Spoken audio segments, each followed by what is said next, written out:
सभी वैष्णव को जय श्री कृष्ण। एक जगह बहुत अच्छी तरह लिखा हुआ है कि मानव के विचार सोच जितनी संकीर्णता होगी उतना ही उसको जीवन विकास के लिए वो बाधक जो सफलता प्राप्त करनी है उसमें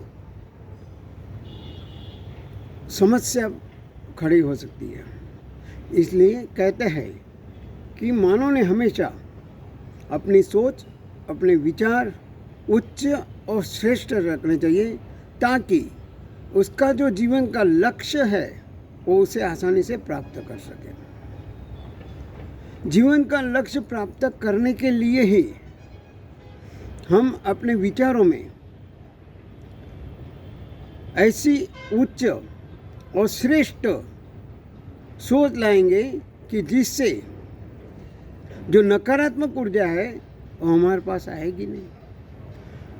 हम अगर गलत तरह से ऊंची आवाज़ निकालेंगे तो लोगों का ध्यान हमारी ओर जाएगा, लक्ष्य हमारी ओर जाएगा, लोग हमारी ओर देखेंगे, लेकिन उनके हृदय में हम अपना स्थान नहीं बना पाएंगे।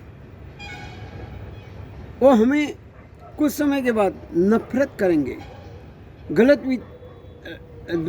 विचारों से देखेंगे।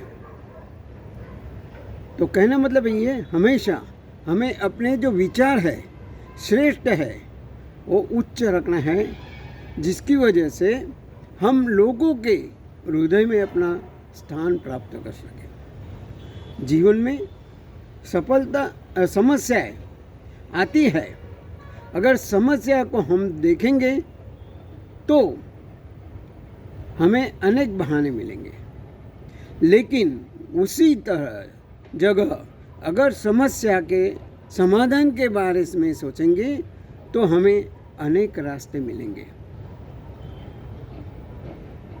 कहा गया है कि सफलता या उत्तम जो विचार है, समय जो है वो कभी अच्छा हमारे लिए हो ना हो, लेकिन हमें अच्छा बन के समय को अच्छा बनाना है, उत्तम बनाना है।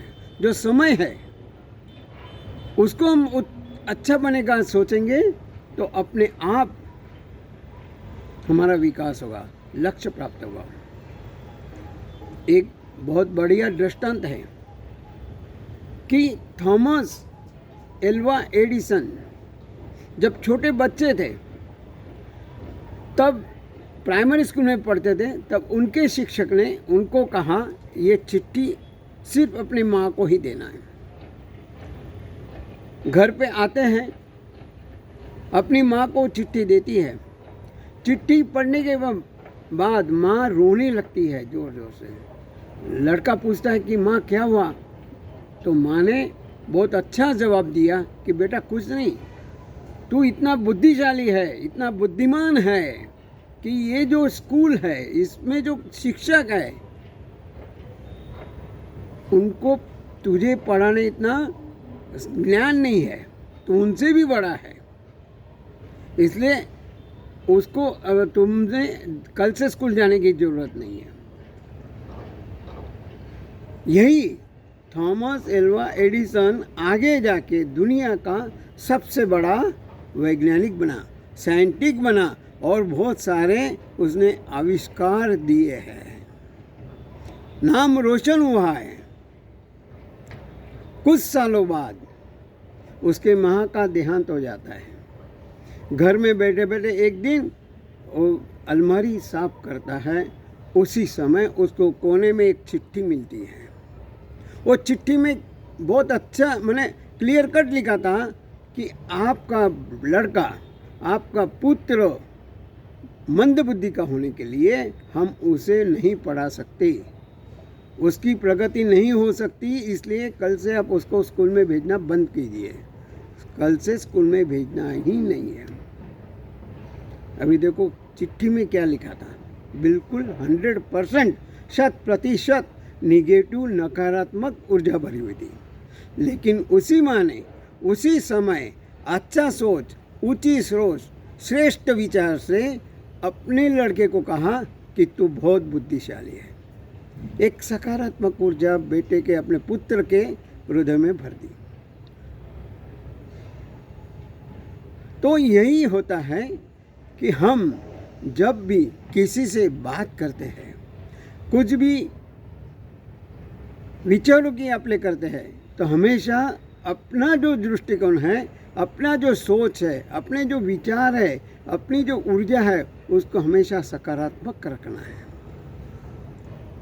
सकारात्मक विचारों से ही हम अपने लक्ष्य को, अपने ध्येय को या जीवन के जो हमें हासिल करना है, प्राप्त करना है, वो हम आसानी से प्राप्त कर सकते हैं। फिर से कहूँगा, समस्या तो आती रहेगी, समस्या का कोई अंत नहीं है, लेकिन उस समस्या की ओर देखने का हमारा नजरिया, हमारा दृष्टिकोण हमें बदलना है। जिसने ये बदला और उसने हमेशा अपना जीवन संवारा। जिसने सीख लिया वो जीवन जी लिया। ये एक कला है, एक वृत्ति है जो अपने जीवन में लाना है। हमेशा सकारात्मक सोचो, अच्छा सोचो, श्रेष्ठ सोचो, उसमें कोई तकलीफ नहीं है, बल्कि फायदा ही फायदा है, बेनिफिट है। हम जरा सा भी अगर गलत सोचते हैं तो उसका परिणाम बहुत गलत होता है, उसका पतन भी होता है। इसलिए समस्या के बारे में मत सोचिए, समस्या का समाधान जो है, समाधान सोचेंगे तो रास्ते 1000 मिलेंगे, रुकना नहीं है। ये ऐसा हो तो क्या होगा, अरे कुछ नहीं हुआ, जो होना है वो तो होना ही है, तू प्रयत्न कर। हमें प्रयत्न करना है, हम प्रयत्न नहीं करते, हम उसी सोच में लगे रहते हैं, ऐसा होगा तो क्या होगा, क्या होगा, क्या होगा, क्या होगा। वो मत सोचो, काम करता जा, हाक मारता जा, मदद तैयार है। काम करने का है, जो काम करता है उससे समस्याएं आएगी, लोग अच्छा भी कहेंगे, बुरा भी कहेंगे, लेकिन हमें अपना लक्ष्य की ओर टारगेट रखना है, लक्ष्य की ओर अपनी दृष्टि रखनी है, और उसको प्राप्त करने के लिए चाहे कितने भी अड़चने आए, कितने ही समस्या आए, कितने भी प्रॉब्लम्स आए, वहाँ न रुककर ये सोचना है कि आगे जाके मेरी जीत, मेरा ये सफलता निश्चित है। ये मन मक्कम करना है। ये जिसने किया उसको कोई निराश नहीं कर सकता, निरुत्साही नहीं कर सकता। तो भगवान से आज यही प्रार्थना करेंगे कि हम भी अपने जीवन में हमेशा सकारात्मक, अच्छे, उच्च सोच, श्रेष्ठ विचार का सोचेंगे और अपने जीवन को भी ध्येय पाने के लिए आसान करेंगे। भगवान में शक्ति दे, भक्ति दे। इसी शुभकामनाओं के साथ सभी वैष्णव को शुभकामनाएं। जय श्री कृष्ण।